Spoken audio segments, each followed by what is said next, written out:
কেমনে? বক্তার বেটা বেনামাজি, মসজিদের ইমামের বেটা ডবল বেনামাজি, মুয়াজ্জিনের বেটা রিডবল বেনামাজি, মোতাল্লির বেটা টিফুল বেনামাজি, হাজির বেটা ওযুই জানে না। হ্যাঁ কথা কর, কি হলো? নামাজও নাই। বাংলাদেশে কি সুদ হারাম আছে? চুরি বন্ধ আছে? 52 বছর হচ্ছে দেশ স্বাধীন। হ্যাঁ, মসজিদের জুতো চুরি বন্ধ হয়নি। কথা কয় না, কথা কয় না। বাংলাদেশে লাখ লাখ পুলিশ, হাজার হাজার আর্মি, বিজেপি, র্যাব, হাজার হাজার প্রশাসনিক কর্মকর্তা, তারপরে মসজিদে জুতোর গ্যারান্টি নেই। কি এই কথা কন না আপনি? তাহলে আমাকে কি হলো? জেনা বন্ধ আছে, চুরি বন্ধ আছে, কিচ্ছু নেই, পর্দা ফরজ নাই, কিছু কোন চিন্তাই নাই, অথচ আমরা কোরআনের জন্য পাগল হয়ে গেছি। তাহলে আমি এইগুলি তো ব্যারাম, কথা ঠিক কিনা? এইগুলি বিধি না? আপনাকে দি ভাই জমি লাগায় না, ধান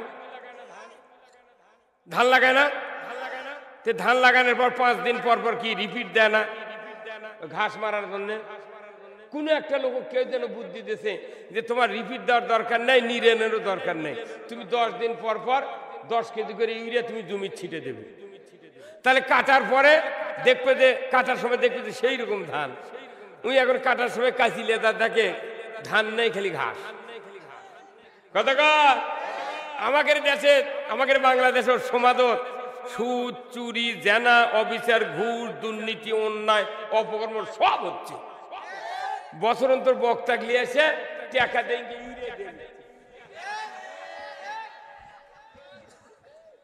ঘাসের মধ্যে, জমির ঘাসের মধ্যে ইউরিয়া দিলে যেরকম কাটার সময় ধান পাওয়া যায় না, অন্যায় অপকর্ম সমাজে জীবিত রেখে বক্তৃতা দিলে মরার আগে ঈমান খুঁজে পাওয়া যায় না।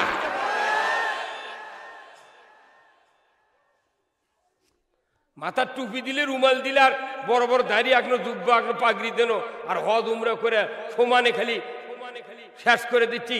হাজির যারা ভলেন্টিয়ার ওরা হচ্ছে ধনী, আর হজ করে আছে মরছে। কিরাম এত বক্তব্য লাগবে কেন?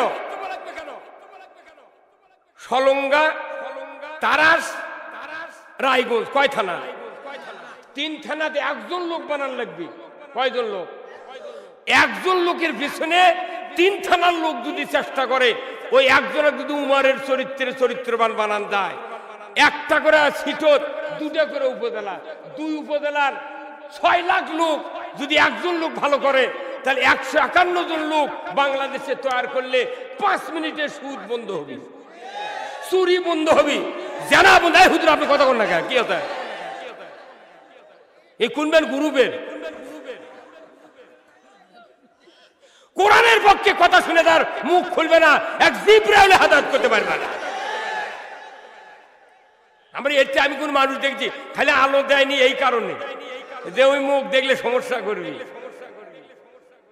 আর মাথাটা খারাপ। কোরআনের পক্ষে বক্তব্য হওয়া লাগবে, কথা ঠিক কিনা?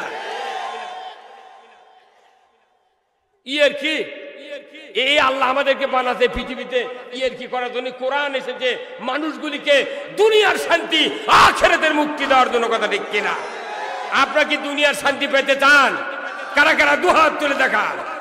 লিল্লাহে তাকবীর, নারায়ে তাকবীর, নারায়ে তাকবীর। আল কোরআনের আলো, এই ঘরে ঘরে সংসদের আলো, আল কোরআনের আলো, আল হাদিসের আলো। কোরআন হাদিস যেখানে, বাংলার মুসলিম, দুনিয়ার মুসলিম। লিল্লাহে তাকবীর। নাযিল হয়েছে 1 নম্বর আয়াত কোনটা? হ্যাঁ, অতি সোজা। রেলগাড়ি চাকালে তো গরু গাড়ি লাগান লাগবে। 1 নম্বর আয়াত হলো সূরা আলাকের 5 আয়াত নাযিল হয়েছিল গারে হীরা, জাবালে নূর, এই সমতল ভূমির থেকে 2500 ফিট উঁচুতে, কথা ঠিক কিনা? 1 নম্বর 5টা আয়াতের ভিতরে 1 নম্বর আয়াত হলো ইকরা বিসমি রাব্বিকাল্লাযী খলাক। আল্লাহু আকবার। 1 নম্বর আয়াত। এখানে আয়াতটা কি? আল্লাহ তাআলা বললেন, হে জিবরাইল যাও, এখন রাত্রি 12টা 1 মিনিট, 39 বছর 11 মাস 29 দিন পর্যন্ত আমার রসুল এই সমাজের অকাম কুকাম বন্ধ করার জন্য খুব চেষ্টা করলো, কিন্তু বন্ধ করতে পারে নাই। আমি এই কোরআন নাজিল করব, আজকে রসুলকে মুহাম্মদকে নবুয়ত দেব, যাও গারে হিরায় চলে দাও।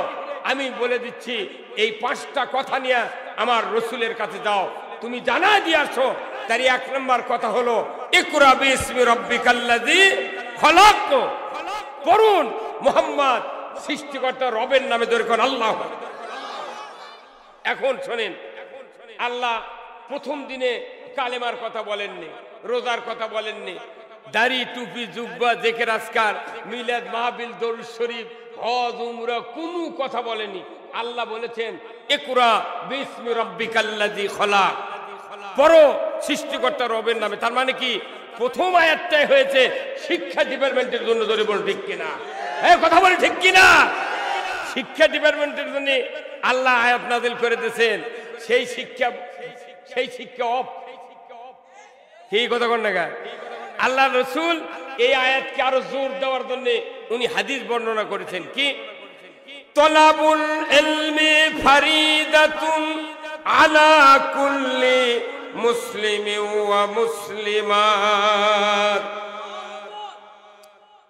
তলাবুল ইলম, আল্লাহ বলছেন পড়ো, আর রসুল বলছেন পড়ে তুমি তলাবুল ইলম, ইলম শব্দ অর্থ জ্ঞান, কথা ঠিক কিনা। এই কোরআন পড়ে অর্থ বুঝে তুমি জ্ঞান অর্জন করো, তাহলে কি হবে, তুমি এই জ্ঞান দিয়ে তুমি চলতে পারবে, কথা ঠিক কি কন। আচ্ছা কোন তো এই যে বাস চলে না, বাস হুন্ডা চলে, বাস চলে, রাত্রের ট্রাক চলে, কত যানবাহন চলে, 4 চাকা চলে না, 2 চাকারও হুন্ডা চলে রাত্রে। দেখেন হুন্ডা নিজে আলো উৎপন্ন করে, বাস নিজে আলো উৎপন্ন করে, নিজে ডায়নামা দিয়ে আলো তৈরি করে নিজের বডিকে সেভ করে আর ওর প্যাসেঞ্জারকে সেভ করায়, কথা বলে একেবারে। হ্যাঁ, তাহলে এই যে একটা যানবাহন নিজে আলো তৈরি করে। আল্লাহ রসুল ওই দিন বলছেন তুমি কোরআন পড়বে, এলেম অর্জন করবে, জ্ঞান অর্জন করবে, তাহলে ওই জ্ঞান দিয়ে তুমি চলতে পারবে, তুমি অ্যাক্সিডেন্ট থেকে বাঁচবে আর সমাজও বাঁচতে পারবে। আচ্ছা ভাই কোন তো আপনাকে ইটের ভাটা আছে নি, এটিবেন কাটবেন, দেখুন ইট ভাটার না কিবেন, দেখুন একজন ইটের ভাটার কেবেন লেখা। আচ্ছা এখানে মনে করেন বড় একজন মানুষ বড় বড় 2টা ডালি দিয়ে মাটি আনলো, 2 ডালি মাটি ওই পাথার থেকে যাচ্ছে, ওই ভবানীপুরের কাছ থেকে নিয়ে এসে এই গায়ের উপর বেচিচ্ছে। ভাই 1 ভার মাটি 20 টাকা দিয়ে কেউ কিনে নেবেন, আমার টাকার দরকার বাড়ে, এই গায়ের একটা মানুষ 20 টাকা দিয়ে কিনবি, কেউ কিনবে না, পাগল লাগে রে। আমি আমার বাড়ির আগ্নেত মাটি, খোলাত মাটি, গুমিত মাটি, আমি মাটি তুলতে 20 টাকা দিয়ে কিনবো কেন? কিন্তু ওই 1 ভার মাটি যদি ভাটা লাগলিয়ে তা দেয়, ওই 50 টাকা দিয়ে কিনে নিবে, কারণ তুই জানে 1 ভার মাটি দিয়ে কমপক্ষে 30টা ইটা হবে, 30টা ইটা যদি হয় 1 ভার মাটির 30টা ইটা, মানে 1 ইটার দামে 11 টাকা, তাহলে 30টার দাম কত হচ্ছে? উই জানে মাটির কি দাম, উই জানে মাটির কি দাম, ভাটা আলাদা নে মাটির দাম, কিন্তু ইমানদার জানে না কোরআনের দাম, হ্যাঁ কথা ঠিক কিনা। ইমানদার মনে করছে আমি না 2-4-5 মুখস্থি করছি, মাথা রুমাল দিছি, পাগড়ি মাথা ঘুরছি, আমি না জিবরাইল হয়ে গেছি।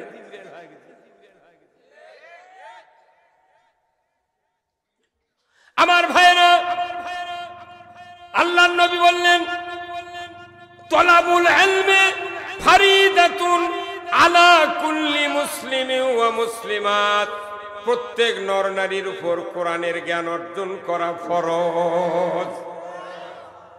আজকে বাংলাদেশে আমার এই 44 বছর বক্তৃতার বয়সে আমার একটা সার্ভে, আমি 2-4টা গ্রাম ইউনিয়ন আমি সার্ভে করে দেখেছি, বাংলাদেশে প্রায় 18 কোটি মানুষের ভেতরে এখন 7.5 কোটি মানুষ 10 থেকে 66, 65 বছর, 70 বছর পর্যন্ত যাদের বয়স আছে, জীবনে একবার কোরআন পড়া তো দূরের কথা, হাতত শুদ্ধ নেয়নি। 7.5 কোটি মানুষ বাংলাদেশের কোরআন জীবনে হাতও দিলায়নি, থাকলো পড়া কথা।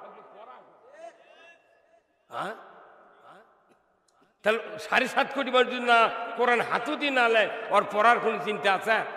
ওর করে কেমন কছে যে তুই খালি সুবহানাল্লাহ দিয়ে নামাজ পড়বি কেন? তাহলে মিসিং এর পার্স আছে 12 ডংফিং এর সাইড কভারের মধ্যে 5-6টা প্রিমিয়াম আছে, ছোট বড় দিয়ে 5-6টা প্রিমিয়াম আছে। কেউ যদি 2-4টা প্রিমিয়াম কি একটা ছোট্ট না প্রিমিয়াম খুলে থুয়ে কিয়ামত পর্যন্ত হ্যান্ডেল মারো স্টার্ট হবে, ওই ছোট প্রিমিয়ামের দরকার আছে, কথা ঠিক কিনা? ও কেমন কথা তুই সুবহানাল্লাহ দিয়ে নামাজ পড়, কেন সুবহানাল্লাহ দিয়ে কিসের নামাজ হবিরা, কথা ঠিক কিনা? তাহলে কোরআনের জ্ঞান অর্জন করলো না, কোরআন পড়লো না, ফরজ আইন তরক করলো, গুনাহ হবে কবিরা, ধরে বল ঠিক কিনা? বাংলাদেশের 7.5 কোটি মানুষ কোরআন লানলো না, এরপরে বাংলাদেশে তারা বাস চালায়, ট্রাক চালায়, মুগরির পিকআপ নিয়ে ঢাকা যায়, এই ড্রাইভারেরা জীবনে কোরআন পড়ে না।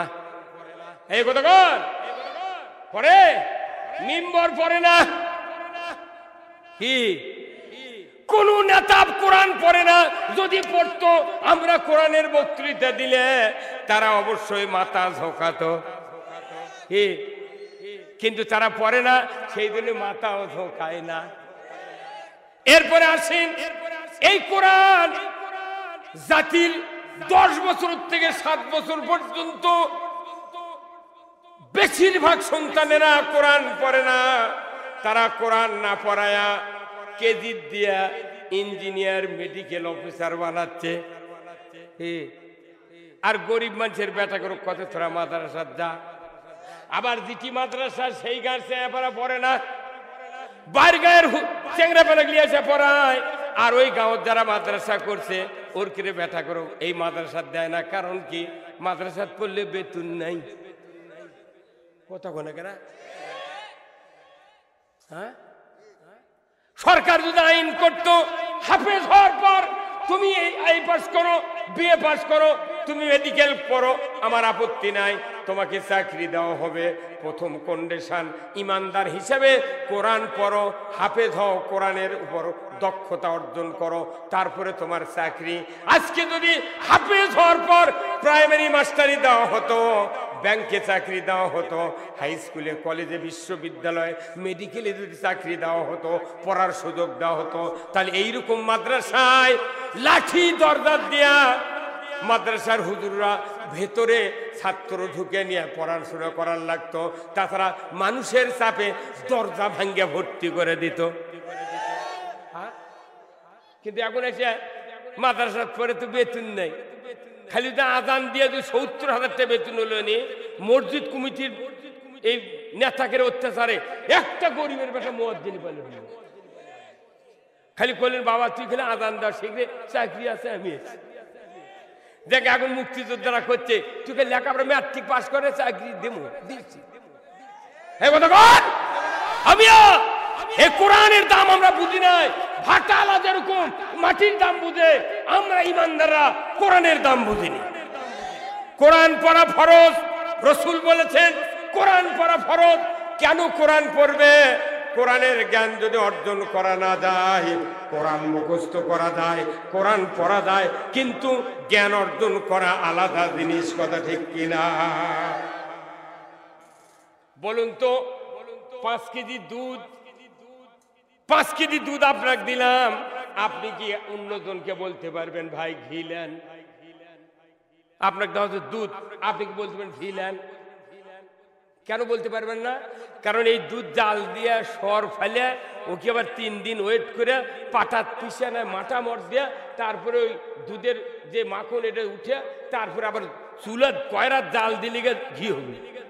হ্যাঁ কথা কন, আপনি 1 গ্লাস দুধ খান আর কত ঘি খাচ্ছি, আপনার লোকেরা পাগল করবে। এই কোরআন এমন একটা জিনিস, এই কোরআনের ভিতরে নেক আমল আছে, বদ আমলের কথা আছে। কোরআন শরীফে এমন একটা নেকির কাজ আছে, একটা নেকি করলে 1টা সওয়াব, একটা নেকির কাজ করলে 10টা সওয়াব। এমন একটা অপরাধ আছে, এই অপরাধ করলে 70টা অপরাধের মালিক হয়ে যায়। তাই একটা অপরাধ যদি সমাজে ঘটে 70টা অপরাধ সবার কাঁধে কাঁধে চলে যায়, সেই অপরাধটা হলো সুদ। জোরে বলুন ঠিক কিনা? কোরআনের যত অপকর্ম আছে তার ভিতরে 1 নম্বর অপকর্ম হলো সুদ। কারণ সুদের সাথে মানুষের ইমানের কানেক্ট আছে, সুদের সাথে মানুষের ইমানের কানেকশন আছে। সুদ যদি সমাজে চলে, সুদ যদি সমাজে অর্থনীতি চলে, ওই মানুষের মাথায় টুপি থাকবে, জুব্বা থাকবে, দাড়ি থাকবে, হজ থাকবে, ইমানদারের বুলি থাকবে, কিন্তু ইমান ভেতরে কাউরও থাকবে না। তাহলে সুদের মতো অপরাধ বাংলাদেশে চলে কি চলে না? হ্যাঁ জোরে কথা, চলে কি চলে না? বাংলাদেশে 68,000 গ্রাম, এমন কোন গ্রাম নাই 14.5 আনা লোক কিস্তির সাথে জড়িত নাই। তাও কি একটা মরদ মানুষ সুদের কিস্তি দেয় না? দেয় মিয়া মানুষ। কি ডাক্তার, আপনি তো ওগুলা দেখবেন না। কয় শাক ভাত খাবো না, গোস্ত খা, স্বামীর কথা শুনবো না, ভাঙ্গা করে থাকবো না, ঝড় বাদ